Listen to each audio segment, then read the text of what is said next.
दोस्तों, जब पढ़ाई की बात आती है और जब कभी भी एग्जामिनेशन की बात आती है तो हमारे मन में कई सवाल उत्पन्न होते हैं। जैसे कि किस प्रकार से अपनी चीजों को मैनेज करें, किस प्रकार से पढ़ाई को बेहतर बनाएं, किस तरीके से हर एक्टिविटी को करें ताकि हमारा मन भी लगा रहे और मन विचलित ना हो। तो आज का वीडियो इसी के ऊपर है। हम जानेंगे कि आखिर हम अपने स्टडी को कैसे वेल तरीके से मैनेज करें।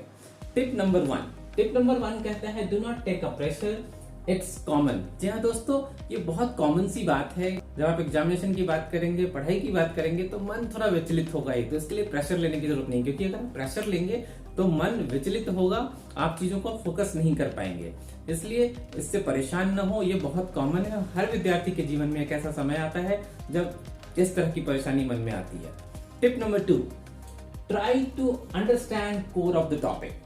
जो कोई टॉपिक आप पढ़ाई कर रहे हैं, चाहे वो मैथमेटिक्स हो, सोशल स्टडीज हो, साइंस हो, कंप्यूटर हो, या कोई अदर टेक्नोलॉजी रिलेटेड एजुकेशन हो, या फिर कोई एग्जाम की प्रिपरेशन हो, आप जिस टॉपिक की भी पढ़ाई कर रहे हैं उसके कोर को समझने की कोशिश करें। अब कोर को समझने का तरीका यह है कि इन डेप्थ नॉलेज के लिए उसकी हिस्ट्री को जाने, उसके प्रेजेंट को जाने और उसके फ्यूचर को जाने। यानी कि जो कोई भी टॉपिक आप पढ़ रहे हैं तो आखिर वो किस प्रकार से इन्वेंट हुआ, किस तरीके से हुआ, उसका एक्चुअल बेसिक फार्मूला क्या है, कैसे क्रिएट हुआ और फ्यूचरिस्टिक तरीके से यह किस तरह से इंपॉर्टेंट है। इन चीजों को अगर आप पहले स्टोरी के रूप में समझ लेंगे, वह एक बार प्रतिबिंब आपके दिमाग पे, छवि पे बन जाएगी, पिक्टोरियल ग्राफ आपके दिमाग में बन जाएगा और वह कभी भी आपके दिमाग से मिटेगा नहीं। यानी कि एग्जाम के प्रिपरेशन के लिए जरूरी है कि पहले टॉपिक के या सब्जेक्ट के कोर को समझने की कोशिश करें। Tip number 3, do not shy away और वेट।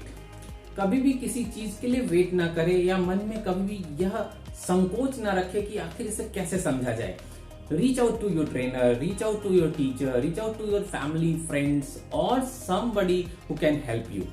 एक चीज हमेशा ध्यान रखें ना, दुनिया में लोग ना आपकी मदद करना चाहते हैं, हम ही मदद के लिए अपना हाथ नहीं बढ़ाते। आप खुद भी अपने बारे में सोचो, अगर कोई आपसे मदद मांगने आएगा, क्या आप उसे मना कर देंगे? क्या नहीं ना। आपकी भी इच्छा होती है कि आप लोगों की मदद करें ताकि लोग और आगे बढ़े।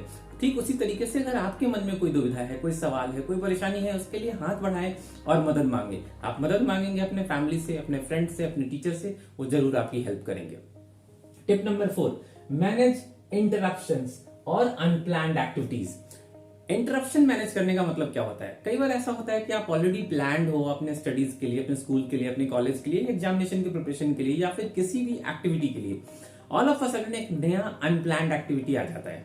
कोई ऐसी एक्टिविटी आ जाती है जिसका कोई प्लानिंग नहीं थी, कुछ तय नहीं था और आप उसमें लगे रहते हो, आप उसमें फंस जाते हो और इसकी वजह से आपकी जो कोर प्लानिंग थी, आपकी जो कोर एक्टिविटी थी, वो मिसमैनेज हो गया। तो हमेशा ही ध्यान रखें, इंटरप्शन से दूर रहें, अनप्लान्ड एक्टिविटी को इग्नोर करें। अगर अनप्लान्ड है तो उसके प्लान्ड कैलेंडर में लेके आए, किसी और दूसरे दिन या दूसरे वक्त जहां पे आपका कैलेंडर खाली है वहां पे ऐड इन करें, बट उसकी वजह से आपके प्लान्ड एक्टिविटी को इंटरप्ट ना होने दें। Tip number 5, plan a routine. जी हाँ, ये ऑलमोस्ट मैं अपने सारे वीडियोस में इस पे बात करता हूं कि जब तक चीजें प्लान्ड नहीं होंगी वो एक्टिविटी फुल प्रूफ तरीके से होगी ना। एट रैंडम होने वाली चीजें एट रैंडम ही रहती हैं। अनप्लान्ड एक्टिविटी का कोई डेट नहीं होता, वो अतिथि की तरह होते हैं, वो कब आएंगे कब चले जाएंगे इसकी कोई गारंटी नहीं है। तो आप अपनी चीजों को प्लान करें और उस प्लान में 3S फार्मूला को इंक्लूड करें। वो 3S फार्मूला ये है, study, sleep and sports. Study, sleep and sports का मतलब यह है कि आपका जो कोई भी एक्टिविटी प्लान बन रही है, दिन भर की दिनचर्या बन रही है, उसमें स्टडी के लिए टाइम फिक्स होना चाहिए, अच्छी तरीके से सोने के लिए टाइम फिक्स होना चाहिए, अच्छी नींद होना जरूरी है, क्योंकि अगर आप अच्छी नींद लेते हैं तभी आप फ्रेश उठते हैं और फिर से आप नई एक्टिविटी के लिए तरोताजा होते हैं।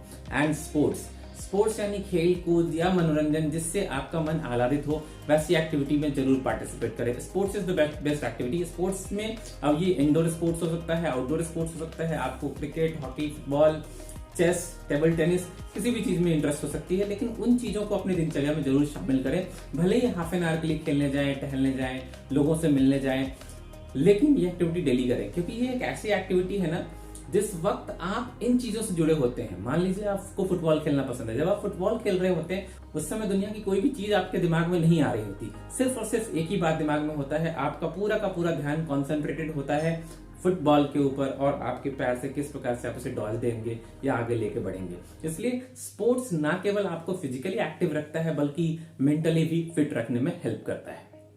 And the tip number 6, follow the time table. What ever आपने एक्टिविटीज प्लान करी है वो इंपॉर्टेंट है कि उसे फॉलो करें।